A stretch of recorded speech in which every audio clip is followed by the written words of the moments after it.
Hey, what is up, everyone? I hope you're having a wonderful day. For today's episode, I want to go ahead and give you a list of 8 things that you should look for when hiring a lawn company, specifically a lawn fertilization and weed control company, because that's the company that I have the most experience with, and so I can help from both sides to help you find the best fit. So the first tip is, do they have a location near me? Are they local, and how local? And the reason is I have found as a service provider that the further the client is from the shop or the depot or the office, the harder it is to respond to them. I'll give you an example. Let's say it's April, end of April, and it's just dandelion peak season here. And, you know, your text came out on, I'll make a date, April 15th, and they sprayed for dandelions. And then let's say by about 10 days later, 2 weeks, you've noticed most of them are dying, but about a quarter of them are still not dying. So you call your company, say, hey, you know what? Just so you know, I got good kill on 3/4 property, but the 1/4 I didn't see much progress. Can you go ahead and set me up for a service call? Now, most companies will offer a free service call, and so they would schedule it and they'd come out again. But the further you are, if you're an hour away from the shop, that's not going to be easy for them. They're going to say, oh, when am I going to tie this in? We're not going to be that area for another week or so.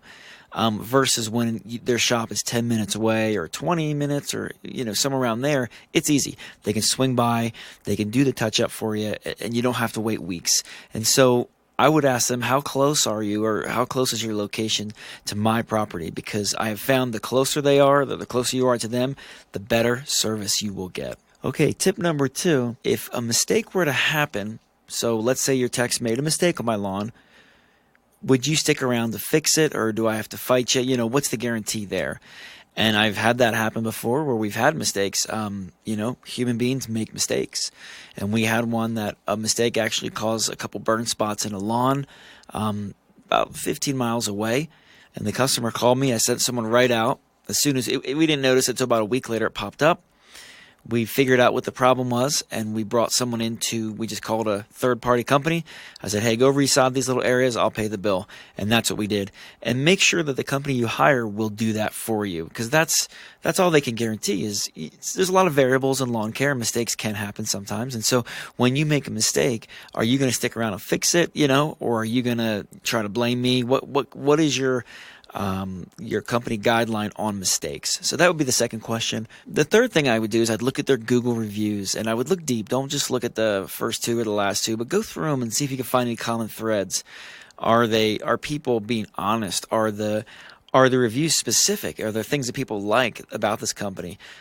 Maybe they have a great communication, and you see 100 reviews and 30 of them say, wow, this company communicates well, or 25 of them say, wow, this company's great, but I'm not comfortable with their technicians, So go through the reviews and make sure you have a good feel for who they are.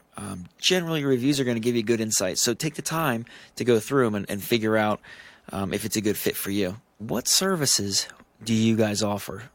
In all services that you offer. And the reason you want to find that out, there's a couple of reasons. The first one is, if you have a company that says, hey, we do lawn care and fertilization, we control, we also do mowing. Okay, well, those are pretty similar, and they can actually be hand in hand. And then we also do window cleaning. Okay, you're getting further away from me.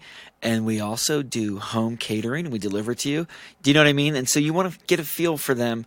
Some companies just get too spread out. They try to do everything, and sometimes when you try to do everything, you're not great at anything.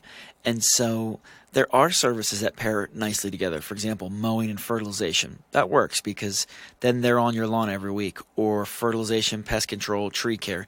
Those work. So make sure they're not doing just services that show that they're just trying to get a buck anywhere they can. Make sure they're related, and make sure it's not too many. If you see a company offering 10 things, chances are they're spread thin.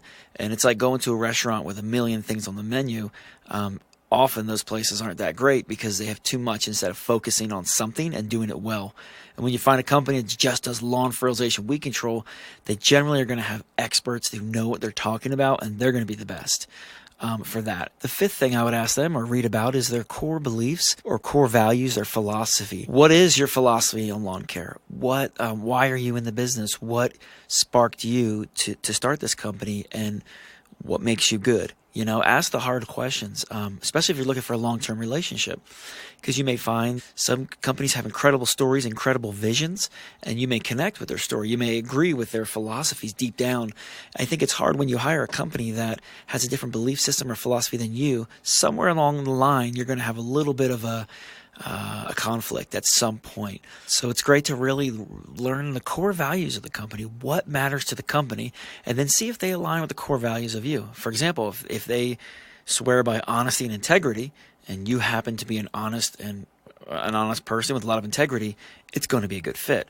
If their values are making money any way we can, in a million different services, anyone that wants to throw money at us, you might have an issue there. So really get to know their core beliefs and their philosophies on business and in lawn care.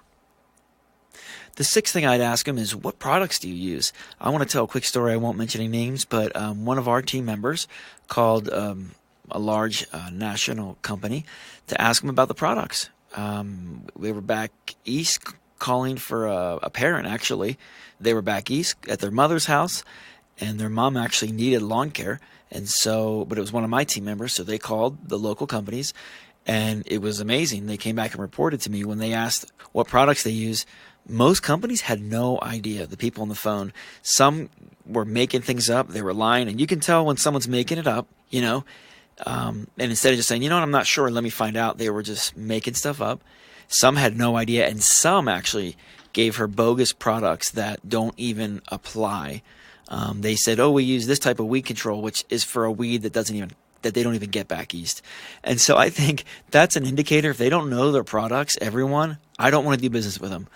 And also, I want to know about the products. Are they looking for environmentally friendly products? Are they smart? Are the technicians using the products properly? So definitely ask them what they use. The seventh thing I would look for is look at their sales technique. Are they pushy? Are they in your face, constantly upselling?